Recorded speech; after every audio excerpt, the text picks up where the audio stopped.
기도하겠습니다.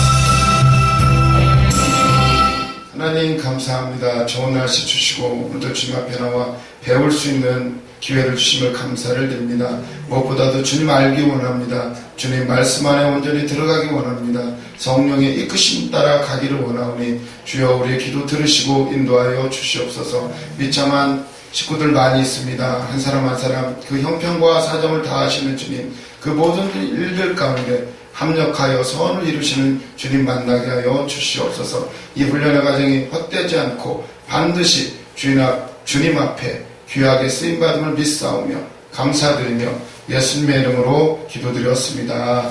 아멘. 지난 시간에 어디까지 했나요? 3장까지 했죠? 3장도 다 안 했나요? 거의 뭐 지금 이제 베드로와 요한이 기도하러 성전에 들어가려다가 이제 그 앞에서 구걸하는 안전뱅이 거린을 이제 고쳐주고 그 앞에서 이제 나사렛 예수 그리스도 이름으로 일어나 걸으라 기적을 베풀고 그리고 나서 이제 사람들 앞에서 설교를 해요. 그 앞에서 예수 그리스도의 이름 오로지 내가 한 것이 아니다. 왜 나를 주목하여 보느냐.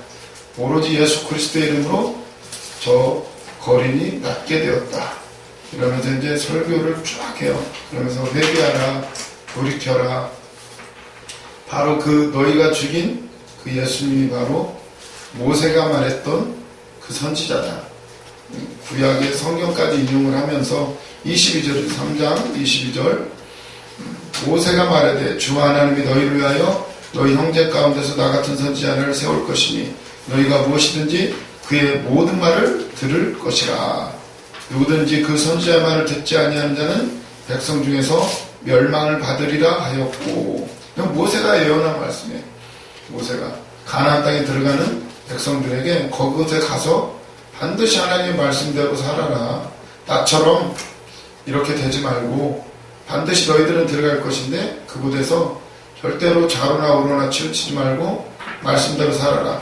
그리고 때가 되면 나와 같은 선지자를 보내줄 것인데 무조건 그분의 말을 들어야 된다. 그게 바로 예수 그리스도이신 줄로 믿습니다. 베드로가 그 설교를 한 거예요. 그랬는데 이제 4장으로 넘어오면 그랬으면 다들 회개하고 돌이키고 그런 사람도 많이 있었지만 여기 이제 사두개인들이 등장을 해요. 사두개인들이 와서 4장 2절 보시면 그들이 싫어했던 게 있어요. 그들이 베드로와 요한을 어떻게든 말 못하게 하려고 복음을 전가하지 못하게 하려고 2절 뭘 싫어했다고요? 부활이 있다. 백성을 가르치고 전함을 싫어하여 예수 안에 죽은 자의 부활이 있다. 복음의 핵심이에요. 예수 그리스도 안에 죽은 자의 부활이 있다. 나의 옛사람은 죽고 예수 그리스도로 그 부활의 영으로 살아가는 가장 핵심적인 복음인데 이걸 싫어해요. 이걸 백성들을 가르치면 싫어하고 사두개인들이 말씀을 안다는 사람들이 왜 싫어할까요? 이 사람들은 가진 자들이에요. 가진 자들 권력이 있고 가진 자들 이 사람들의 기준은 진리냐 아니냐 이게 아니라 이익이 되느냐 안 되느냐. 지금 예수 그리스도는 이익에 도움이 안 돼. 지금 성전에서 얼마나 많은 돈이 나오는데 그 이권이 얼마나 많은데 서로 그 한마디로 그곳에서 장사할 수 있도록 해달라고 얼마나 많은 돈이 오고 갔을 거예요. 이익을 많이 남기는데 그게 예수님을 다 상을 엎어버렸고 그 예수님이 부활하셨으니 그들이 가장 싫어해요. 사두개인들이 싫어하는 게 아니라 그 속에 있는 영이 싫어하는 영이. 누가 싫어할까요? 사단막이 가장 두려워하는 예수 그리스도가 오심으로 이미 심판이 이르렀고 천국이 이 땅에 내려온 거예요. 이 땅에 내려오고 우리 안에 여기 있다 저기 있다가 아니고 천국이 들어오니까 가장 싫어하는 거예요. 가장 싫어. 그것 때문에 베드로와 요한이 핍박을 받아요. 3절에 보니까 그들을 잡음의 날이 이미 저물었으므로 이튿날까지 가두었으나 말씀을 들은 사람 중에 믿는 자가 많으니 남자의 수가 약 5천이나 되었더라. 아멘. 이제 베드로와 요한은 잡혀갔어요.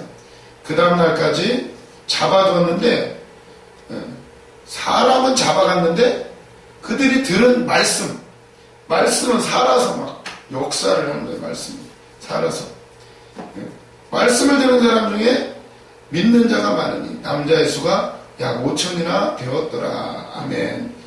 결국 말씀이 들어가면 그냥 뿌리면 언젠가는 싹이 난다는 거예요.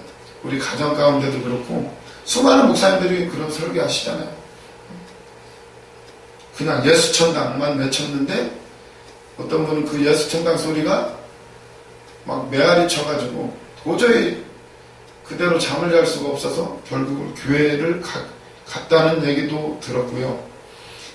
이런 일들이 많아요. 저기 그 송태근 목사님 같은 경우는 그분이 목사님이 된 계기 중에 하나가 유학을 가서 그 당시가 이제 70년대인데 이제 미국 유학을 마치고 돌아온 어떤 목사님이 여름 수련회 때 설교자로 오셨대요. 그래가지고 복음을 전하시는데 엄청난 역사가 있어요. 엄청난 역사. 그때 그 수련회 때 다 뒤집어졌고 그리고 아주 외국에서 유학하고 따끈따끈한 복음을 들고 오셔가지고 복음을 탁 전했는데 그 수련회 때 많은 동료 친구들이 성령의 역사 안에서 결신을 하고 그리고 또 지금 그때 은혜 받은 청년들이 지금 다 큰 목회를 다 하고 있다는 거예요. 송태근 목사님 말씀에 그때 오신 강사님이 옥하는 목사님이죠. 옥하는 목사님. 그러면서 그 송태근 목사님 하시는 얘기가 그때 알았대요. 설교 한 편이 온 어떤 사람의 인생을 바꿔놓을 수가 있다. 설교 한 편. 말씀이 들어가면 언젠가는 그 말씀이 역사가 일어나게 되고 그 말씀이 사람들의 삶을 이끌어간다는 사실이에요. 그래서 우리가 이제 은사도 받고 능력도 받고 여러 가지 주님이 각자의 분량대로 주시지만 그 무엇보다도 우리는 복음 전하는 일, 그 말씀의 능력을 믿고 이제 우리가 이제 설교를 하고 그러면 성령이 도우시고 그때 우리의 설교를 통해서 엄청난 역사가 일어날 수 있다는 사실이에요. 그래서 정말 설교를 준비할 때도 목숨을 걸고 자 이거는 생명이 오고 가는 문제이니까 그래서 우리가 이 시간도 뭐 제가 얼마나 뭘 해드릴 수 있는 건 아니고 다만 같이 나누면서 정말 우리가 말씀 전하는 것에 목숨을 걸고 준비하고 전해야 된다는 사실을 기억하시기를 바랍니다. 말씀을 들은 사람 중에 남자가 5,000명이나 돼요. 그리고 나서는 이제 5절 보니까 근데 이제 베드로와 요한은 잡혀갔어요. 어디로 잡혀갔느냐? 5절 이튿날 관리들과 장로들과 서기관들이 예루살렘에 모였는데 대제사장 안나스와 가야바와 요한과 알렉산더와 및 대제사장의 문중이 다 참여하여 사도들을 가운데 세우고 묻되 너희가 무슨 권세와 누구의 이름으로 이 일을 행하였느냐. 지금 어디로 끌어갔어요? 가야바의 뜰. 가야바 이 사람 누군가요? 안나스와 가야바, 요한과 알렉산더. 그 당시 가장 힘 있는 사람이고 그리고 지금 이게 이 시점이 지금 어느 시점에 예수님 죽으시고 부활하시고 승천하시고 나서 열흘 뒤에 오순절 마가다락방에 성령이 임하고 그리고 나서 지금 계속 쉴 새 없이 달려오는 뜨거운 성령의 역사들이 지금 막 일어나고 있는 이때인데 거의 뭐 그런 때예요. 그런 때. 그러면 지금 다시 베드로가 지금 요한이 잡혀간 곳, 안나스와 가야바와 이 사람들이 누군가요? 다 예수님을 재판하고 못 박아 죽일 때 했던 사람들이에요.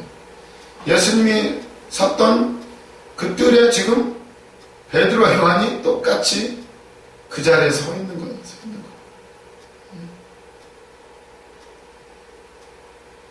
이때 기분이 어땠을까요? 베드로가. 이 장소는 베드로한테는 특히나 어떻게 보면 아픈 곳이야. 아픈 곳. 아픈 추억이 있는 곳이. 지금 얼마 안 됐어요. 불과 1년도 아마 안 됐을 거예요. 지금 이 시점이 뭐 가까우기로는 몇 달 안 되고요. 뭐 아무리 길게 잡아도 몇 년 안 되는 상황이에요. 그 자리에 지금 다시 섰단 말이에요. 지금 그 자리에. 그때 베드로가 어땠나요? 예전에 거기 멀찍이 서가지고 안 들키려고 그랬고 불 쬐다가 예수님하고 눈이 마주쳤고, 그리고 갑자기 여자애 하나가 당신도 바로 같은 당이 아니냐. 그때 베드로가 나 모른다. 나중에는 욕까지 해가면서, 제가 다 표현할 수는 없지만 아무튼 욕을 엄청 해가면서, 아니 당신 말을 보니까 왜 예수님의 제자들이 다 갈릴리 사람들이니까 저 촌구석 저쪽 목포나 저 부산이나 저 사람들인데 당신 사투리를 보니까 똑같네 뭐 분명히 당신 아니냐고 그랬을 때 베드로가 나 욕을 해가면서 저주해가면서 몰랐다고 했던, 그러고 나서 닭이 울고 심히 통곡하면서 베드로가 회개의 눈물을 흘렸던, 그러면서도 살아야 되니까 도망갔던 베드로, 바로 그 자리에 그 자리에 지금 서서 신문을 받아요. 예수님이 부활했다고, 부활을 전하고 병자를 치유해주고, 누구나 다 아는 그 병자, 성전 미문 앞에 앉아있는 그 누구나 기도하면서 가면서 누구나 다 인정하는 사람을 살렸어요. 그리고 나서 설교했고 수많은 사람들이 믿는데, 그래서 잡혀갔어요. 그래서 우리도 복음을 증거하다 보면 그런 일이 생길 수가 있어요. 이제는 뭐 차별금지법이다, 뭐 동성연애법이다, 뭐 해가지고 이제 점점점 강단에서 이제 예수 그리스도만이 우리의 유일한 구원이라는 사실을 증거하면 이제 벌금 내야 되는 세상이 온대잖아요. 이제 곧 이제 우리에게도 이런 일들이 언젠가는 닥칠 수도 있어요. 근데 이 초대교회 때에도 이 예수 그리스도의 이름을 증거한다는 것은 죽을 수가 있는 거예요. 죽을 수가. 핍박과 환란이 기다리고 있는데 베드로 요한이 또 여전히 잡혀갔어요. 그 장소 같은 사람들이 다 모여있는 거예요. 지금 안나스 가야바 대제사장들 다 온 문중이 다 나와 있고, 그리고 그 자리에 베드로와 요한, 얼마 전까지만 해도 이 자리 예수님이 신문 받으시고 얻어 맞으시고 그랬던 이 자리에 베드로와 요한이 서 있어요. 같은 장소 같은 사람인데 베드로를 중심으로 보자면 뭐가 달라졌을까요? 지금 담대해요. 말해요. 예수 그리스도는 구원자다. 부활이 있다. 그 이름으로 저 안전뱅이가 나왔다. 담대하게 말해요. 나오죠? 왜 그러는가? 8절에 이에 베드로가 성령이 충만하여 이르되 백성의 관리들아 장로들아, 만일 병자에 행한 착한 일에 대하여 이 사람이 어떻게 구원을 받았느냐고 오늘 우리에게 질문한다면 너희와 모든 이스라엘 백성들은 알라. 너희가 십자가에 못 박고 하나님이 죽은 자 가운데서 살리신 나사렛 예수 그리스도의 이름으로 이 사람이 건강하게 되어 너희 앞에 섰느니라. 이 예수는 너희 건축자들의 버린 돌로서 집 모퉁이의 머릿돌이 되었느니라. 다른 이로서는 구원을 받을 수 없나니 천한 사람 중에 구원을 받을 만한 다른 이름을 우리에게 주신 일이 없음이라 하였더라. 아멘. 사도들을 세워놓고 너희가 무슨 권세와 누구의 이름으로 이 일을 행하였느냐 7절에 물어봐요. 이 질문을 하는 이유는 뭘까요? 누구의 권세, 무슨 권세와 누구의 이름으로 했느냐? 이 질문을 던지는 이유는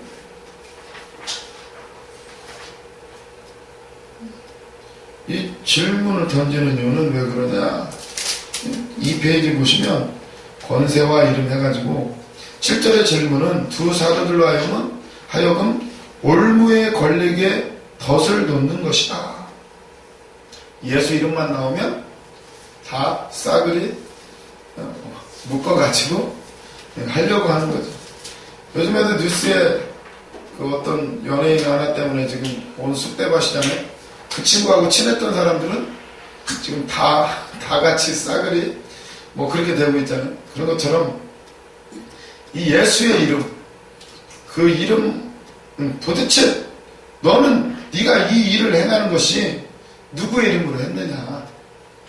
그 이름만 나오기를 지금 덫을 놓고 기다리는 거예요. 예수님은 십자가에 못 박혀 죽으신 거예요. 그 당시 정치적 배경으로 하자면 반역죄로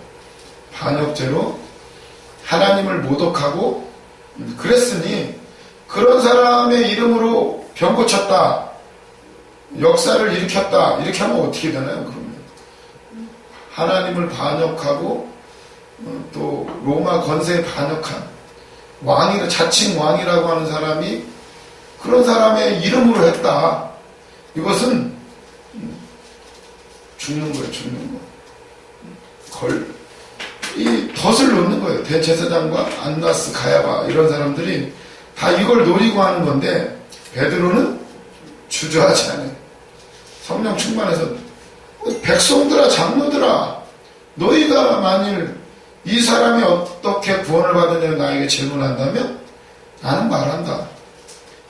너희들이 죽인 그 나사렛 예수 그리스도의 이름으로 이 사람이 건강하게 돼 너희 앞에 섰느니라.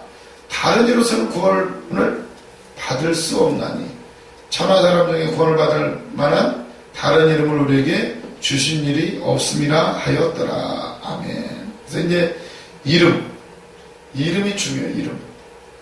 이름은 굉장히 단순한 게 아니에요. 누구누구 하면은 어떤 생각이 떠오르나요? 누구누구 하면은 그 사람의 이름은 그 사람의 모든 것을 나타내요.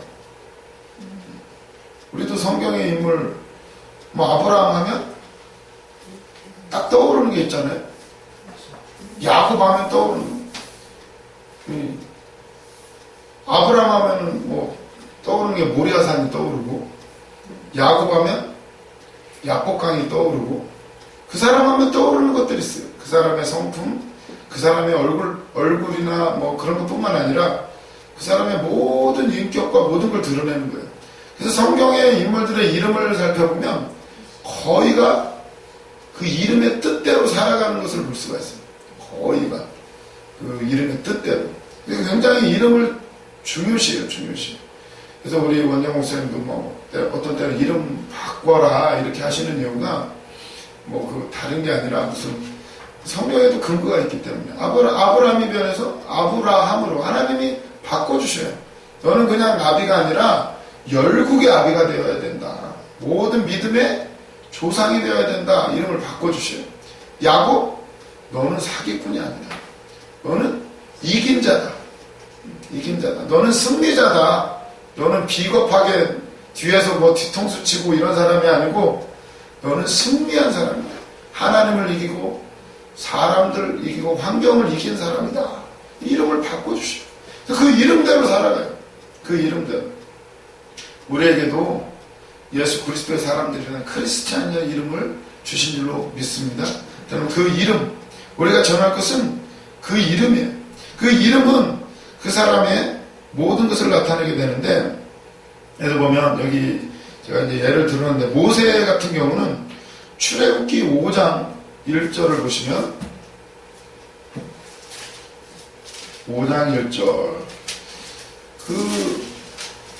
하나님이 모세에게 나타나서 너는 이제 가서 바로한테 가서 단판을 짓고 네 백성들을 다 끌고 나와라 그래요.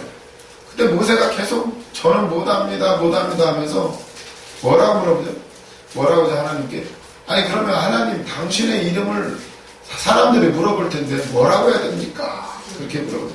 그랬더니 나는 스스로 있는 자니라. 그래서 이제 그 이름이 이제 여호와 전능자, 스스로 있는 자. 그 이름을 이제 주셨는데 그 여호와라는 이름도 이름이 아니라 그 스스로 있는 자. 그러니까 그 어떻게 규정할 수 없는 분이에요. 하나님은. 그래서 이제 우상도 만들지 말라고 했던 이유가 우리 인간이 하나님을 어떻게 규정 지을 수가 없어요. 이름을. 그래서 지금도 유대인들은 하나님의 이름을 말하지 않는다잖아요. 함부로. 하나님을 우리가 규정할 수가 없기 때문에. 그래서 이 이름을 가지고 나가요. 모세도 출애굽기 5장 1절에 보면 그 후에 모세와 아론이 바로에게 가서 이르되 이스라엘 하나님 여호와께서 이렇게 말씀하시기를 이스라엘 하나님 여호와께서 하나님의 이름을 대면서 이렇게 말씀하셨다. 내 백성을 보내라. 그러면 그들이 광야에서 내 앞에 절기를 지킬 것이라 하셨나이다. 모세와 아론이 바로에 가서 한 첫 마디가 그거예요. 여호와께서 말씀하셨다. 내 백성을 보내라. 그러면 광야에서 절기를 보낼 것이다. 이러면서 이렇게 모세와 아론도 똑같죠. 어떻게 보면 베드로와 마찬가지로 모세가 바로 앞에 감히 어떻게 가면 옛날에는 살인자로 도망갔는데 그리고 정치적으로 패배해서 후계자 될 뻔했다가 후계자 못 되고 어떻게 보면 이제 숙청을 당하는 거죠. 어떤 면에서는. 그래서 이제 오기만 하면 죽는 거 아니에요? 감히 어디라고. 그런데 모세가 거길 들어가요. 누구의 이름으로? 하나님의 이름을 가지고 내 백성을 보내라. 당당하게 가요. 그때 이제 바로가 하는 말이 보면 재밌어요. 출애굽기 5장 2절 바로가 이르되 여호와가 누구이기에 내가 그의 목소리를 듣고 이스라엘을 보내겠느냐. 나는 여호와를 알지 못하니 이스라엘을 보내지 아니하리라. 이게 지금 바로가 하는 말이 여호와 누군데 그게. 그리고 내가 왜 그 목소리를 들어야 되는데 이러면서 나 모르는 그거 어떤 신이냐 도대체. 애굽에는 신이 많아요. 태양신, 뭐 개구리신, 뭐 그게 10가지 장이 전부 신, 그 땅의 신이잖아요. 신. 나중에 아무개신까지 모든 그리고 모든 우상들을 이제 모세를 통해서 하나님이 바로가 대단하게 생각하는, 세상의 사람들이 대단하게 생각하는 그 우상들을 다 깨부셔요. 누구의 이름으로? 하나님의 이름으로. 여호와, 전능하신 하나님의 이름으로. 바로가 그래요. 여호와가 누구냐? 그게 어떤 신이냐? 너희들의 신? 야, 애굽이 세계 최강대국인데 누구냐는 거예요. 도대체. 바로가 신이에요. 신. 도대체 그건 누구냐? 이 얘기를 하는 거예요. 그 이름. 근데 이 바로 앞에 모세가 여호와라고 말한 것은 그냥 단순한 이름이 아니에요. 그 안에 하나님의 속성과 하나님의 모든 경륜과 하나님의 모든 처음과 끝 모든 게 다 담겨져 있는 말이에요. 그걸 선포한 거예요. 모세는. 하나님이 보내라고 그러셨습니다. 여호와의 이름으로. 그 안에는 모든 게 담겨져 있어요. 하나님의 전 구속사 태초부터 그 종말까지의 모든 것이 다 담겨져 있는 그걸 선포한 거예요. 그때 바로는 못 알아들어요. 못 알아요. 왜? 자기 자신이 신이니까. 도대체 누구냐? 이렇게 말을 하는 거예요. 그 예수님이 재판 받으실 때 그 재판장이 누구죠? 본디오 빌라도도 그 얘기를 하잖아요. 진리가 무엇이냐? 진리가 무엇이냐? 진리는 예수 그리스도이신데 진리가 뭐냐? 그 얘기는 진리 그딴 거 어디에다 쓰게 이 얘기하고 비슷한 얘기예요. 그러니까 비웃는 거예요. 그게 지금 죄인으로 서 있는데 예수님이 야 네가 지금 죽게 생겼는데 무슨 진리 타령이나 하냐 그 얘기. 진리가 무엇이냐. 오늘도 우리가 예수 그리스도의 복음 진리를 증거할 때 알지 못하는 사람들이 비웃을지 모르겠지만 우리는 그 이름 안에 모든 걸 담겨 있다는 걸 알아야 돼요. 예수 그리스도의 이름 안에 예수님의 십자가와 부활과 승천과 그리고 다시 오심 그리고 우리를 구원하시려고 하셨던 모든 하나님의 태초부터의 그 모든 구원의 계획 경륜 모든 게 담겨져 있는 이름이에요. 그래서 그 이름 우리가 사도신경도 외우고 주기도문도 외우고 예수님의 이름으로 기도합니다. 날마다 기도하는데 그 이름 안에 모든 권세와 하나님의 보존 내 이름으로 누구든지 기도하면 이제는 들어주실 것이다. 예수님이 약속했어요. 내 이름으로 기도하라고. 그 안에 모든 게 담겨져 있기 때문에 그래서 오늘 또 어디를 가든지 참으로 예수 그리스도의 이름으로 그 이름의 능력을 믿고 기도하시기를 바랍니다. 그래서 예수 이름 프린트본에 나와있죠. 예수의 이름은 주술적인 개념이 아니에요. 세상의 그 우상들처럼 무슨 뭐 나무 아미탑을 무슨 뭐 남미 호랑개교 뭐 이런 주문이 아니에요. 예수님의 이름이 우리가 기도할 때마다 마지막에 그냥 대충 그냥 끼워 넣는 그런 주문이 아니라 예수님의 이름 속에 하나님의 경륜과 하나님의 구원의 계획이 온전히 담겨져 있다. 이 사실을 꼭 기억하시기를 바랍니다. 그래서 그 이름 제가 저번에도 말씀드렸죠. 금식 끝났더니 한 가지 주신 응답이 그거였어요. 너는 이제 하나님의 이름을 드러내는 사람이 되라.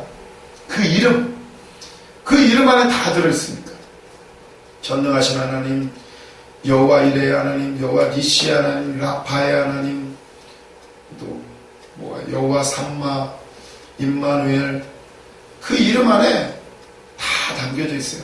그래서 그 이름의 능력으로 나아가시기를 바랍니다. 그래서 보면 베드로가 그 앞에 담대하게 예수 그리스도의 이름을 증거해요. 예수의 이름 말하면 잡혀가는데 다른 이름으로서는 구원을 얻을 수 없다. 이렇게 말씀. 갈라디아서 1장 8절에도 이런 말씀이 나오고요. 사무엘상 2장 2절 한나의 기도에서도 나와요. 사무엘상 2장 2절 사무엘상 2장 1절부터 보시면 한나가 기도하여 이르되 내 마음이 여호와로 말미암아 즐거워하며 내 뿔이 여호와로 말미암아 높아졌으며 내 입이 내 원수들을 향하여 크게 열렸으니 이는 내가 주의 구원으로 말미암아 기뻐함이니이다. 여호와와 같은 거룩하신 이가 없으시니 이는 주밖에 다른 이가 없고 우리 하나님 같은 반석도 없으심이니이다. 심히 교만한 말을 다시 하지 말 것이며 오만한 말을 너희 입에서 내지 말지어다. 여호와는 지식의 하나님이시라 행동을 달아보시느니라. 6절에 잘하십니다. 여호와는 죽이기도 하시고 살리기도 하시며 스올에 내리기도 하시며 거기서 올리기도 하시는도다. 여호와는 가난하기도 하시고 부하기도 하시며 낮추기도 하시고 높이기도 하시는도다. 10절 여호와를 대적하는 자는 산산이 깨어질 것이라. 하늘에서 우레로 그들을 치시리로다. 여호와께서 땅끝까지 심판을 내리시고 자기 왕에게 힘을 주시며 자기의 기름 부음을 받은 자의 뿔을 높이시리로다. 아멘. 와, 한나의 기도 안에 복음이 다 들어가 있어요. 자기 왕에게 힘을 주시고 자기의 기름 부음 받은 자의 뿔을 높이실 것이다. 2절 보면 진짜 주밖에 다른 이가 없고 우리 하나님 같은 반석도 없으십니다. 이 기도 안에 이미 한나는 그 애 못 낳아가지고 그 군인나 때문에 막 약 오르고 억울해가지고 막 어떻게 기도했을까요? 아마 소리 지르고 아마 하나님한테 따지게 됐을 거예요. 그래서 우리는 우리 원장 목사님 그런 얘기 하시잖아요. 뼈장에서 우러나는 기도를 해라. 막 얌전 떨지 말라는 거예요. 얌전 떨지. 그거를 통과한 자만이 교양 있고 의로우시고 자비로우시고 그런 기도가 아니라 그냥 아주 직선적인 요즘에 저도 그런 기도가 조금 나오는데 점점 이게 사람은 제 안에 내부에 그런 것들 해결되지 않는 것들 이게 악이 닫혀야 되더라고요. 그래야 확 진짜 하나님과 대면을 해야 돼요. 그 주님은 하나님은 이 땅에 내려오셨고 우리를 지금도 만나주시려고 찾고 기다리고 계시는 하나님. 구약이건 신약이건 만난 자 고백을 해요. 한나 여인이 그 당시에 뭐 구약 신약 시대도 마찬가지고 뭐 여자를 사람으로 안아요. 근데 이런 놀라운 고백을 배워서가 아니라 그냥 만난 거예요. 기도하면서 애 달라고 부르짖다가 하나님 억울해요. 군인나 아마 욕을 했을 거예요. 쟤는 저렇게 아들 딸 많이 주는데 나는 왜 안 줘요 하나님. 나도 줘요.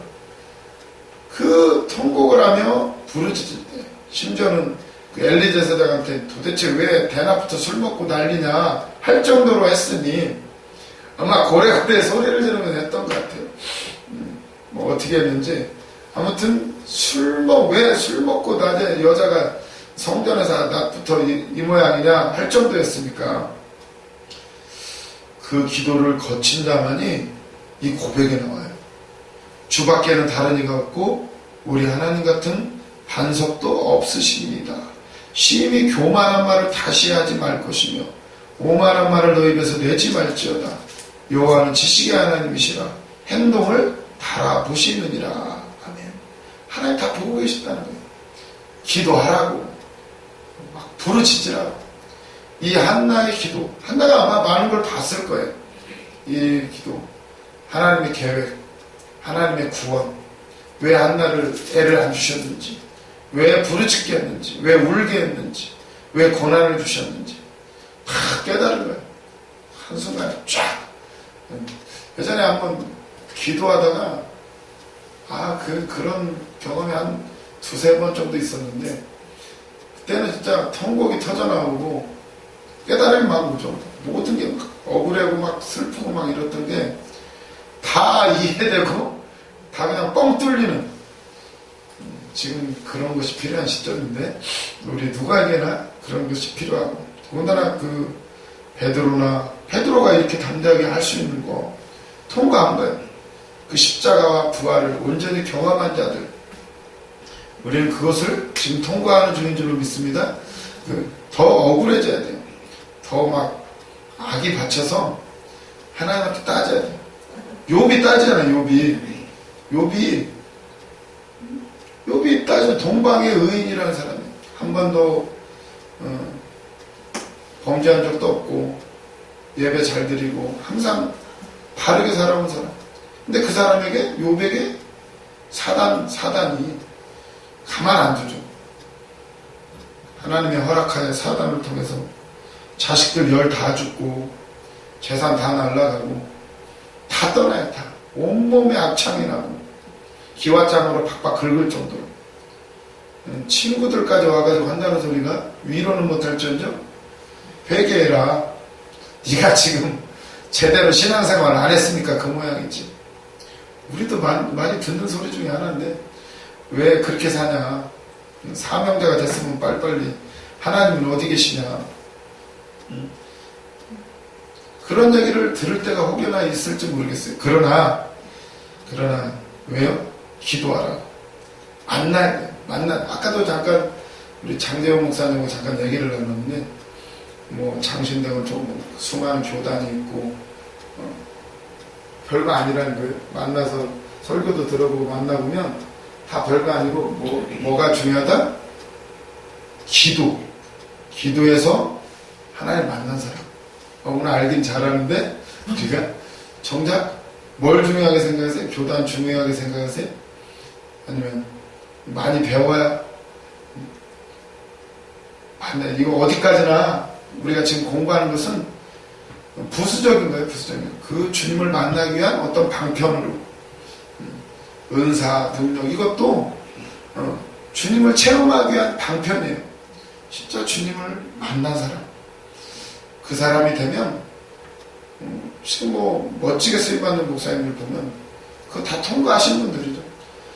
그런 분들을 만나면 그냥 욕심도 없고 그냥 편안해요. 그냥 대화 가운데 너무나 겸손하시고 다들 그냥 뭐 아는 체도 안 하시고 우리는 조금 알면 그냥 계속 얘기해야 되는데 말을 하지 않아요. 그저 예수님만 전할 뿐이에요. 우리도 빨리 그 세계에 들어가야 될 줄로 믿습니다. 주밖에는 다른 이가 없다는 거. 베드로가 담대하게 외쳐요. 못 배워서 사두개인들 바리새인들 앞에 주눅들지 않아요. 대제사장의 권위 주눅들지 않아요. 왕이신 예수님. 다른 이로서는 구원, 지식으로 구원받아요? 뭐 대제사장 직분으로? 안 돼요. 오로지 다른 이로서는 구원받을 만한 이름을 주신 일이 없느니라. 담대하게 전해요. 되게 깜짝 놀래요. 다른 사람들 13절. 이거 어떻게 잡아가지고 족치려고 했는데 오히려 놀래요. 13절. 그들이 사도행전 4장 13절 그들이 베드로와 요한이 담대하게 말함을 보고 그들을 본래 학문 없는 범인으로 알았다가 이상히 여기며 또 전에 예수와 함께 있던 줄도 알고 또 병나은 사람이 그들과 함께 서 있는 것을 보고 비난할 말이 없는지라. 아멘. 오히려 지금 베드로가 이렇게 달라졌어요. 불과 몇 달 사이에 완전히 다른 사람이에요. 오히려 지금 그 잘난 대제사장 안나스와 가야바 예수님을 십자가에 못 박아 죽인 이 사람들이 깜짝 놀라요. 어떻게 이렇게 말을 잘하는지. 이게 학문이 없는 그냥 평범한 사람인 줄 알았는데, 그리고 예수가 분명히 함께 있었는데, 그런데 또 지금 할 말이 없어요. 병 나은 사람을 누구나 다 아는 사람이니까 사람들이 너무나 많이 봤고 비난할 말이 없는지라. 아멘. 이게 바로 예수 그리스도의 이름의 권세인 줄로 믿습니다. 우리에게 예수님이 약속하셨어요. 너희들의 입에 내가 할 말을 주리라. 너희들이 나중에 누구 앞에 끌려갔을 때에 걱정하지 말아라. 내가 할 말을 줄 것이다. 성령이 알려주실 것이다. 지금 이 앞에서 당당하게 얘기해요. 우리도 그 누구 앞에 서든지 내 안에 예수님의 이름이 있으면 당당해야 돼요. 당당하게 예수님이 그분밖에는 해결책이 없습니다. 기도하십시오. 기도하면 다 됩니다. 이렇게 담대하게 증거하시기를 바랍니다. 그럴 때 15절 명하여 공회에서 나가라고 하고 서로 의논하여 이르되 이 사람들을 어떻게 할까? 이게 지금 비난할 말도 없고 증거가 너무나 뚜렷하니까 말도 너무 잘하니까 갑자기 벌벌 떠올 줄 알았는데 갑자기 이 사람들이 갑자기 지금 할 말을 잃어가지고 이 사람들을 어떻게 할까? 이렇게 해요. 어떻게 해야 돼요? 이 사람들을 네? 보내야 돼? 어떻게 하긴 믿으면 되는 걸 예수 믿으면 되지. 아니 지금 증거가 너무나 확실한데 성경에도 다 나와 있고 그리고 기적도 나타났고 예수님 못 박아 죽였는데도 부활을 외치는 그들 안에 능력이 나타났잖아요. 그 예수님의 능력이 베드로와 요한에게 임하였고 누구나 다 인정하는데 이 사람을 어떻게 할까? 믿으면 되죠. 믿으면 배우면 되죠. 근데 안 하죠. 이 사람을 어떻게 할까? 그들로 말미암아 유명한 표적 나타난 것이 예루살렘에 사는 모든 사람에게 알려졌으니 우리도 부인할 수 없는지라. 아니 부인할 수 없으면 믿으면 되죠. 근데 안 해요. 17절 이것이 민간에 더 퍼지지 못하게 그들을 위협하여 이후에는 이 이름으로 아무에게도 말하지 말게 하자 하고 그들을 불러 경고하여 도무지 예수의 이름으로 말하지도 말고 가르치지도 말라 하니 협박이에요. 위협하고 막 한 번만 더 말하면 가만두지 않겠다. 도무지 예수의 이름도 말하지도 말고 가르치지도 말라. 다른 게 아니었어요. 그 이름 말하지 말라는 거예요. 기적, 아마 기적도 좋다 이거야. 예수 이름 말하지 말라는 거예요. 우리 목사님이, 우리 두 분 목사님이, 특히 이제 충주에 계시는 우리 고충만 목사님, 항상 그 얘기 하시죠. 복음. 마귀는 다 용납을 한다는 거예요. 기적 다 놔둔다는 거예요. 은사 다 놔둔다는 거예요. 그런데 예수 이름만 얘기하면 여기저기서 가만 안 둔다는 거예요. 핍박. 예수 이름 말 안 하고 기적만 베풀면, 은사만 드러내면 얼마든지 사람들이 좋아하고 대우한다는 거예요. 근데 복음 얘기하면 갑자기 사람들이 달라져요. 복음, 예수 그리스도의 이름. 그래서 특히나 조심하라고. 은사자들 꼭 예수 그리스도의 다 복음을 위해서지 그게 은사로 끝나지 말라고 그런 말씀을 하시고, 베드로와 요한도 예수님의 이름만 얘기하지 않으면 얼마든지 이 제사장들하고 친하게 지낼 수가 있어요. 오히려 한 자리 얻을 수 있을지도 몰라요. 그런데 불러 경고하여 도무지 예수 이름으로 말하지도 말고 가르치지도 말라 하니, 19절, 베드로와 요한이 대답하여 이르되 하나님 앞에서 너희의 말을 듣는 것이 하나님의 말씀을 듣는 것보다 옳은가 판단하라. 우리는 보고 들은 것을 말하지 아니할 수 없다 하니. 아멘. 야, 그렇게 협박을 해도 하나님 앞에서 너희 말을 들으랴, 하나님 말씀을 들으랴 이러면서 어떤 게 맞으냐? 너희들 하나님 말씀을 들을래? 너희 사람 말을 듣겠느냐? 이러면서 우리는, 나는 보고 들은 걸 말한다. 나는 주님을 만나봤고, 그리고 그 주님이 내 안에 계시고 성령을 받았고 그 이름이 내 안에 있다. 나는 이걸 말하지 아니할 수가 없다 하니, 이렇게 담대하게 나가니까요. 21절, 관리들이 백성들 때문에, 관리들이 백성들 때문에 그들을 어떻게 처벌할지 방법을 찾지 못하고 다시 위협하여 놓아줬으니 이는 모든 사람이 그 된 일을 보고 하나님께 영광을 돌림이라. 이 표적으로 병 나은 사람은 40여세나 되었더라. 아멘. 이 병 나은 사람 40세나 됐어요. 어려서부터 성전 미문에 앉아서 구걸하던 사람. 누구나 다 알아요. 아마 전 유대인들이 다 알을 거예요. 명절 때마다 그 사람 작년에 왔던 각설이 가봤더니 또 있던데, 아마 누구나 아는 사람. 근데 그 사람이 일어났대. 예수님을 쫓아다녔던 제자 베드로와 요한이 일으켰다는 거야. 그분이 메시아 맞았나봐. 진짜 부활하셨나봐. 지금 난리가 났어요. 40일 전에 그 사실을 지금 사도행전은 기록을 하고 있는 거예요. 그 사람은 40여세나 되었더라. 누구나 다 아는 사람. 베드로가 어떻게 이렇게 바뀌었나요? 성령 충만, 담대하게, 그리고 귀가 열렸고요. 진리가 이미 베드로 속에 들어와 버렸어요. 이제 그전에는 그토록 예수님이 계속 말씀했잖아요. 내가 곧 죽을 거고 부활할 것이다. 못 알아들었어요, 베드로가. 근데 귀가 열렸어요. 성령 충만 받고 귀가 열리니까 바람 같은 불 같은 소리가 들리면서 불의 해처럼 갈라지는 것들이 보이기 시작하면서 이런 역사. 우리도 오늘 귀가 열리고 눈이 열리고, 여기 써있네요. 신령한 엽이 열릴 줄로 믿습니다. 지금은 사순절 기간을 지나고 이제 곧 얼마 안 있으면 부활절, 그리고 이제 또 오순절 기간. 기대를 하시기를 바랍니다. 저는 항상 기대를 해요. 이번 집회에 진짜 이 안에 뻥 터질까? 아니면 오늘 저녁에 터질까? 기다리고 또 기다리고.